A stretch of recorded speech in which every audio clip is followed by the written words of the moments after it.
चलो बच्चों, class start करते हैं। आज की इस क्लास में हम लोग स्टेट्स ऑफ मैटर का नेक्स्ट टॉपिक पढ़ेंगे। ठीक है, अभी तक जो भी चीजें हम लोगों ने पढ़ी थी, मॉलिक्यूल्स के बीच में जो भी अट्रैक्शन वगैरह हो रहा था वो हम लोगों ने देखा था। बट आज जो हम लोग पढ़ेंगे वो आइडियल गैस के बारे में पढ़ेंगे, स्टेट वेरिएबल्स ऑफ गैसेस के बारे में पढ़ेंगे, उसके बाद गैस फ्लो जितना भी है वो सारा कुछ देखेंगे इस वीडियो लेक्चर के अंदर। ठीक है, तो सबसे पहले बात होता है कि सर ये आइडियल गैस है क्या, है ना।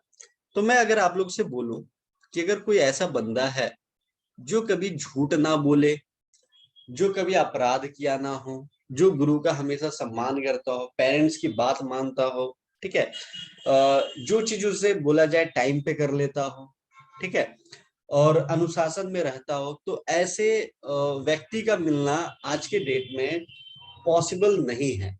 ठीक है, तो वैसे ही आइडियल गैस जो है वो लाइक रियल में एग्जिस्ट नहीं करता है, बट कुछ एजम्पशन के साथ हमें आइडियल गैस को पढ़ना पड़ता है। तो वो क्या क्या एजम्पशन है, चलिए मैं बताता हूँ आप लोग को। ठीक है, तो देखिए एजम्पशन यहाँ पे लिख लेते हैं हम लोग,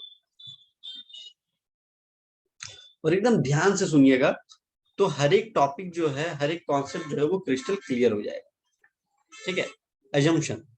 तो पहला एजम्पशन क्या लिया गया जब आइडियल गैस के बारे में हम लोग स्टडी कर रहे हैं, तो पहला जंक्शन ये लिया गया कि ये जो दोनों मॉलिक्यूल है ना उसके बीच में इतना डिस्टेंस है, इतना डिस्टेंस है कि ये दोनों के बीच में जो इंटर मॉलिक्यूलर फोर्सेस है ना वो नेग्लिजिबल हो जाता है। तो ये मतलब कि दो मॉलिक्यूल्स के बीच में हम लोग इतना डिस्टेंस, मतलब कि जो डिस्टेंस वेरी लार्ज हो जाएगा, जिसके कारण हम लोग बोल सकते हैं कि इंटर मॉलिक्यूलर फोर्स, क्या बोल सकते हैं, इंटर, अगर मान लो डिस्टेंस बहुत ज्यादा है तो भैया कोई फोर्स लगेगा नहीं, लग पाएगा, है ना। तो intermolecular force are negligible. ठीक है, ये पहला एजम्पशन था हम लोग का।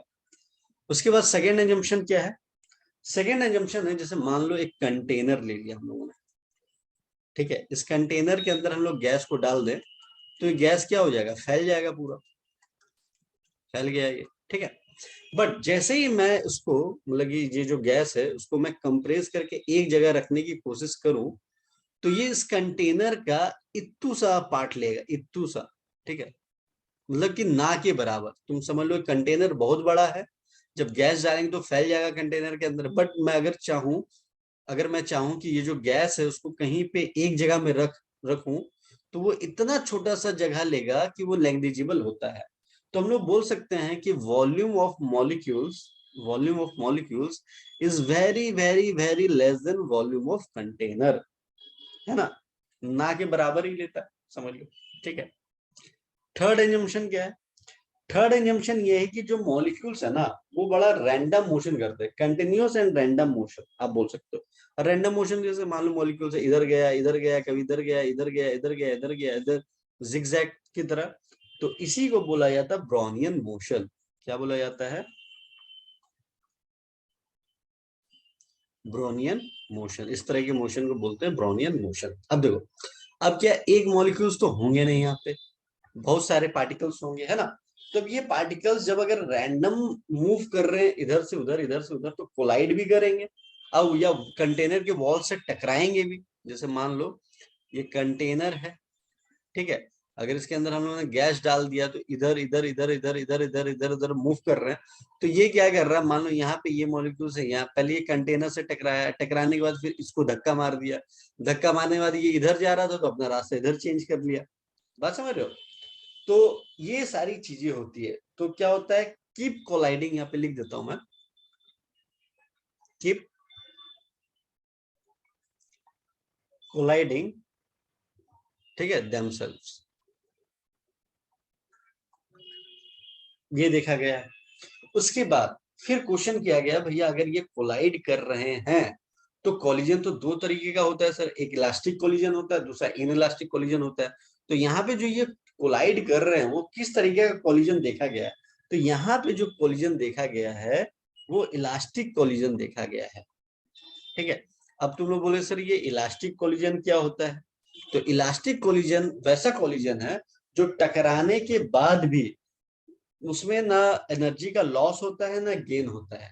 मतलब जिस वेलोसिटी से आ रही थी, टकराने के बाद उसी वेलोसिटी से वो जा भी रही है। तो यहाँ पे कोई लॉस नहीं होता है ना गेन होता है, नो लॉस, एनर्जी का कोई लॉस नहीं होता है, नो गेन, कोई गेन भी नहीं होता है। ठीक है, तो ये जो 5 आपको एजम्पशन बताए हैं, जब भी आप लोग आइडियल गैस को पढ़ोगे तो ये 5 एजम्पशन आपको दिमाग में रखना ही पड़ेगा। ठीक है, चलो इसके बाद नेक्स्ट टॉपिक जो हम लोग को देखना है, that is the state variable of gases. State variables of gas. ठीक है, अभी स्टेट वेरिएबल ऑफ गैस क्या होता है, एक छोटा सा एग्जांपल देके समझाता हूं मैं। जैसे मान लो फॉर एग्जांपल तुम्हारे पास है 100 रुपए। ठीक है, अब तुमने ये 100 रुपए को कहीं पे लगाया। ठीक है, वो इंक्रीज होकर के, इंक्रीज होते होते होते होते वो बन गया 1 करोड़। ठीक है, तो तुम 100 रुपए से तुम बन गए करोड़पति। तो अगर मैं बोलूं कि तुम्हारा जो स्टेट चेंज हुआ है 100 से 1 करोड़ का जो स्टेट चेंज हुआ है, उसका मेन रीजन कौन है, तो तुम बोलोगे सर पैसा। पैसा ही जो है जिससे मैं बता पा रहा हूं कि पहले मैं पूरा गरीब था, है ना, अब मैं बन गया अमीर। ठीक है, पैसा ही रीजन है। तो वैसे ही अगर मैं बोलूं कि गैस में अगर कुछ चेंजेस करते हैं हम लोग, ठीक है, अगर फिजिकल कंडीशन गैस का डिस्क्राइब करना है हमको, ठीक है, तो हमको कौन कौन से स्टेट्स को दिमाग में रखना पड़ेगा। तो बेसिकली 4 स्टेट को हमको बेसिकली दिमाग में रखना पड़ेगा।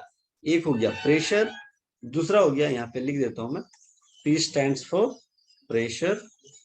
ठीक है, V स्टैंड्स फॉर वॉल्यूम। फिर थर्ड जो है that is T stands for temperature. And fourth one small n, ये डिनोट करता है नंबर ऑफ मोल्स। ठीक है, तो ये 4 चीजें दिमाग में आपको रखनी पड़ेगी। जैसे मान लो ये P1 हो गया, ये V1 हो गया, T1 हो गया, N1 हो गया। अगर मैं इसका स्टेट चेंज करता हूं तो P1 से बदल के क्या हो जाएगा, P2 हो जाएगा। इसका स्टेट चेंज करूंगा तो V1 से बदल के V2 हो जाएगा। इसका चेंज करूंगा T1 से बदल के T2 हो जाएगा। इसका चेंज करूंगा तो N1 से बदल करके N2 हो जाएगा। अब क्वेश्चन यहाँ पे ये है कि सर ये जो चारों स्टेट्स है, तो क्या जरूरी है कि चारों स्टेट एक ही साथ से बदले? ऐसा कोई जरूरी नहीं है। It is not necessary that all the state variable changes at the same time. ये कोई जरूरी नहीं है।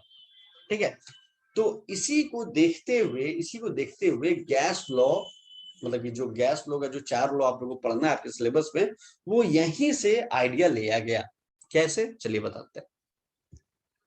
देखिए, हम लोग क्या पढ़ने जा रहे हैं, गैस लॉस।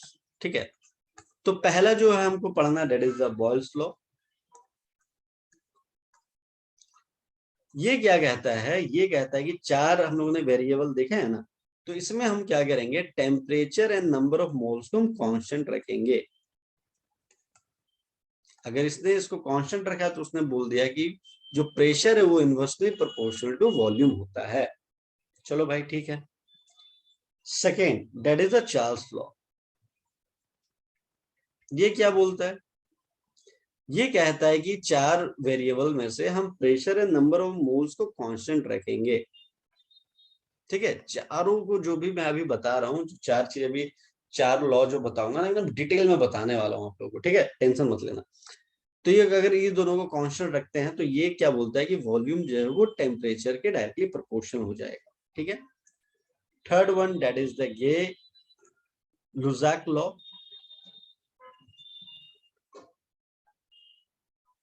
ये क्या बोलता है, ये चारों में से volume and number of moles को कांस्टेंट रखता है। ठीक है, तो फिर क्या होता है भैया, प्रेशर जो है वो डायरेक्टली प्रोपोर्शनल टू टेम्परेचर हो जाएगा। और the last one that is the Avogadro law. ये क्या बोलता है,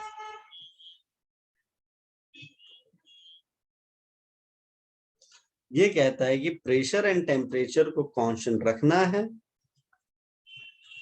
ठीक है, तो वॉल्यूम जो है वो डायरेक्टली प्रोपोर्शनल हो जाएगा नंबर ऑफ मोल्स के। ठीक है, तो इस वीडियो लेक्चर के अंदर मैं आपको बॉयल्स लॉ को अच्छे से डिटेल में बताऊंगा। नेक्स्ट वीडियो लेक्चर में हम लोग Charles law, Gay Lussac law and the Avogadro law तीनों देखेंगे। ठीक है ना, चलिए स्टार्ट करते हैं हम लोग बॉयल्स लॉ से। तो देखिए बॉयल्स लॉ क्या है।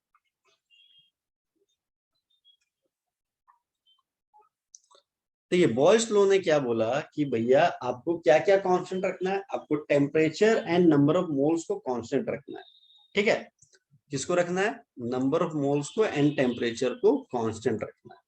तो जब ये कांस्टेंट रहेगा, ठीक है, तो इसने बोला प्रेशर जो है वो डायरेक्टली प्रोपोर्शनल, इनवर्सली प्रोपोर्शनल हो जाएगा वॉल्यूम के, इनवर्सली प्रोपोर्शनल। ठीक है, तो जैसे ही प्रोपोर्शनल का साइन हटेगा तो यहाँ पे क्या है, कांस्टेंट टर्म आ जाएगा, डेट इज के इंटू 1/v लिख दो, क्या फर्क पड़ता है, कोई फर्क नहीं पड़ता। तो आपको आइडियल गैस इक्वेशन पता होना चाहिए, पीवी इक्वल्स टू होता है nRT। अगर मैं P को सब्जेक्ट बनाऊं तो इधर हो जाएगा nRT अपॉन V। ठीक है, तो जब तुम nRT अपॉन V को मैं थोड़ा सा ऐसे भी लिख सकता हूं ताकि मैं आसानी से कंपेयर कर सकूं, nRT इंटू 1/v। तो 1/v 1/v दिख रहा है सर, तो K जो है वो nRT के बराबर हो जाएगा। तो लिख देता हूं मैं, कंपेयर करा जब इसको इससे, तो K जो है हो गया nRT। अभी तो यही तो देखा हम लोगों ने, number of moles and temperature constant है, ये भी कांस्टेंट, तो ये भी कांस्टेंट है, number of moles and temperature. ठीक है, चलिए यहाँ तक तो बात समझ में आ गई सर। ठीक है, अब यहां से हम लोग ये भी बोल सकते हैं कि अगर मान लो सर K जो है वो डायरेक्टली प्रोपोर्शनल हो सकता है टेम्परेचर पे, चलिए सर ये भी बात मान लिया, ये भी सही बात है।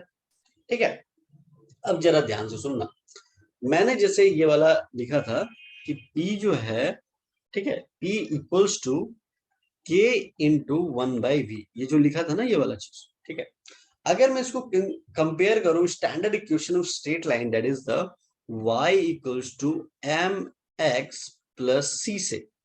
ठीक है, हालांकि यहाँ पे c जो है वो 0 है। ठीक है ना, तो जब कंपेयर कर रहे हैं तो प्रेशर जो वो P हो जा रहा है, K जो वो M हो जा रहा है, 1/v जो वो x हो जा रहा है, और C जो है 0 हो जा रहा है। तो अगर C 0 होता है, ये standard equation of straight line है, अगर वो C 0 होता है तो जो स्ट्रेट लाइन है वो ओरिजिन से पास करता है इस तरीके से। ठीक है, तो ये तो स्ट्रेट लाइन बन गया सर। ठीक है, अब सर ये जो y एक्सिस जो मेरा P है तो उसको P ले लिए, x एक्सिस मेरा V है तो इसको 1/v ले लिए, सॉरी 1/v ले लिए सर। ठीक है, और हमने मान लिया ये T1 टेम्परेचर है, कोई दिक्कत यहां तक नहीं। उसके बाद सर ये m क्या है, ये m जो है ना वो उसको बोलते हैं स्लोप। क्या बोलते हैं, स्लोप। क्लियर है, स्लोप का फॉर्मूला होता है tan थीटा, मतलब आप बोल सकते हो m equals to tan theta. ठीक है, तो m क्या है, k के बराबर है, इक्वल्स टू k लिख दिया हम लोगों ने। यहां तक भी कोई दिक्कत आप लोग को नहीं आ रही होगी। अब जरा ध्यान से कि सर ये स्लोप जो है वो है क्या एक्चुअल में, ये जो थीटा है ना इसी को बोलते हैं स्लोप। ठीक है, अब जरा ध्यान से सुनना, T1 टेम्परेचर में मान लो ये थीटा था, अगर मैंने T2, अगर T1 से मैं T2 पे बोला जाने के लिए, तो मतलब क्या हुआ कि पहले जो मेरा था, पहले मेरा क्या था, ये T1 था, अब T1 से T2 मतलब इंक्रीज करा मैंने। ठीक है, ये T2 चला गया, तो पहले जो स्लोप था वो ऐसा था, इस बार स्लोप जो वो बढ़ गया, मतलब थीटा इंक्रीज कर रहा है हमारा, मतलब स्लोप इंक्रीज कर रहा है, स्लोप मतलब एम, इसको ऐसे मैं क्या बोलता हूँ, एम इंक्रीज कर रहा है, तो एम इंक्रीज कर रहा है तो के भी इंक्रीज कर रहा है, के इंक्रीज करेगा तो के किसके डायरेक्टली प्रोपोर्शनल हो, टेम्परेचर के, तो टेम्परेचर भी इंक्रीज करेगा। मतलब क्या हुआ कि सर जो स्लोप हम लोग बढ़ा रहे, जिसका जितना बड़ा स्लोप है वो टेम्परेचर उतना ज्यादा होगा। क्लियर बात, ठीक है। तो देखिए इसके बाद एक क्वेश्चन भी आप लोग से पूछा जा सकता है, क्या क्वेश्चन पूछा जा सकता है कि जैसे मान लीजिए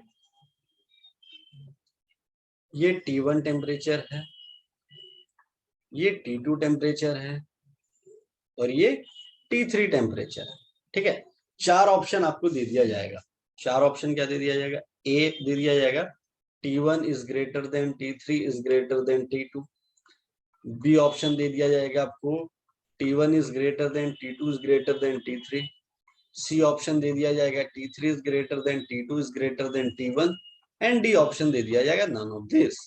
तो आप किसको टिक करके आओगे एग्जामिनेशन में, वीडियो को पॉज करना और खुद से ट्राई करने की कोशिश करना। तो सही इसका आंसर जो है that is option number C. क्यों होगा, क्योंकि सर हम लोग स्लोप देखेंगे, सर T3 का सबसे ज्यादा है तो T3 सबसे ज्यादा होगा सर, T3 का टेम्परेचर सबसे ज्यादा होगा। फिर सर T2 का स्लोप है तो T2 हो गया सर, फिर सर T1 का है तो सर T1 हो गया। ठीक है, तो इस तरीके से अगर हमको स्लोप का रिलेशन पता हो तो हम बता पाएंगे कि टेम्परेचर किसका सबसे ज्यादा है। और इस तरीके के ग्राफ को क्या बोलते हैं हम लोग, इस तरीके के ग्राफ को बोलते हैं आइसोथर्म ग्राफ। ठीक है, क्या बोलते हैं, आइसोथर्म्स ग्राफ। ठीक है, कोई दिक्कत यहां तक नहीं। अब देखिए, अभी जो हम लोगों ने ग्राफ ड्रॉ करा था, अभी जो हम लोगों ने ग्राफ ड्रॉ करा था वो किसके किसके वर्सेस में करा था। अभी जो हमने ग्राफ ड्रॉ करा वो हमने 1/v और p के वर्सेस में ग्राफ ड्रॉ करा और मुझे स्ट्रेट लाइन मिला। बट अगर आपसे बोल दिया जाए एग्जामिनेशन में कि नहीं, आपको ग्राफ ड्रॉ करना है p वर्सेस v, कैसा ग्राफ ड्रॉ करना है, p वर्सेस v, ऐसा ग्राफ ड्रॉ करना है।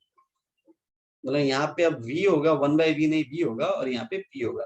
तो कैसा ग्राफ बनेगा, तो याद रखिएगा यहाँ पे जो ग्राफ बनेगा डेट इज रेक्टेंगुलर हाइपरबोला। क्या बनेगा, रेक्टेंगुलर हाइपरबोला। जब 1/v होगा तो स्ट्रेट लाइन। ठीक है, ये 1/v आपको नहीं लग रहा होगा तो इसको थोड़ा अच्छे से मैं लिख देता हूँ यहाँ पे, 1/v अब दिख रहा है। ठीक है, रेक्टेंगुलर हाइपरबोला होगा जब p वर्सेस v का ग्राफ बनेगा। ठीक है, अब देखो और भी कुछ क्वेश्चन अराइज हो सकता है। किस तरह का क्वेश्चन अराइज हो सकता है कि सर जैसे मान लो p जो है, p आपने बोला कि इनवर्सली प्रोपोर्शनल है v के, तो प्रोपोर्शनल का साइन जैसे हटाया सर तो एक कांस्टेंट टर्म लग गया k/v। ठीक है सर, तो यहाँ से सर ये पता चल रहा है कि अगर v को मैं इंक्रीज करूंगा, ठीक है, तो p मेरा डिक्रीज हो जाएगा। ये तो सर आपने स्टार्टिंग में बता दिया, बट सर नया क्या बताना जा रहे हो आप। तो नया मैं ये बताना चाह रहा हूँ कि अगर मैंने वॉल्यूम को 0 कर दिया तो प्रेशर का क्या रिजल्ट आएगा, अगर वॉल्यूम को मैंने इंफिनिटी कर दिया तो प्रेशर का क्या रिजल्ट आएगा। थोड़ा सा मैथमेटिक्स है यहाँ पे। ठीक है, जैसे अभी स्टैंडर्ड फॉर्म स्ट्रेट लाइन बताया तो वो भी मैथमेटिक्स है कि क्यों वो ओरिजिन से गया। ठीक है, स्लोप सी अगर सी अगर रहता प्रेजेंट तो क्यों नहीं वो ओरिजिन से जाता। ये जो बच्चे 11th में हैं, जिसने मैथमेटिक्स ले रखा है स्ट्रेट लाइन में, वो अच्छे से डिटेल में पढ़ेंगे। ठीक है, तो ये अभी तुमको ये बताना, तो ध्यान रखना एक चीज, anything upon infinity, anything upon infinity ये आपको 0 रिजल्ट देता है। ठीक है, अगर अगर एनीथिंग अपॉन 0 कर दें, एनीथिंग अपॉन 0 कर दें तो ये आपको इंफिनिटी रिजल्ट देगा। तो अगर ये लॉजिक आपको पता रहता तो आप क्या करते, अगर ये लॉजिक आपको पता होता तो आप क्या करते, आप इस क्वेश्चन का आंसर बता पाते। कैसे, देखिए जैसे मैंने अभी बोला आपको, जैसे मैंने बोला कि अगर मैंने वॉल्यूम को 0 कर दिया तो आपको सिंपली यहाँ पे क्या करना था, P इक्वल्स टू k/0। तो सर अभी आपने बताया कि anything upon 0 is infinity, sir pressure हो गया इंफिनिटी, है ना। अगर मैंने बोला कि अगर मैंने वॉल्यूम को इंफिनिटी कर दिया तो P इक्वल्स टू k/इंफिनिटी, तो सर आपने बताया कि एनीथिंग अपॉन इंफिनिटी इज 0, तो सर प्रेशर हो गया 0। तो इस तरीके से भी क्वेश्चन पूछा जा सकता है आपके एग्जामिनेशन में। ठीक है, तो हर एक चीज से हम लोग को प्रिपेयर रहना है, किस तरीके का क्वेश्चन आएगा, क्या आएगा नहीं आएगा, किसी को कुछ नहीं पता। तो हर एक कॉन्सेप्ट को क्रिस्टल क्लियर कीजिएगा, तभी एग्जामिनेशन में अच्छा स्कोर कर पाइएगा। तो फिर मिलते हैं नेक्स्ट क्लास में न्यू कॉन्सेप्ट न्यू वीडियो के साथ। Till then bye bye, take care.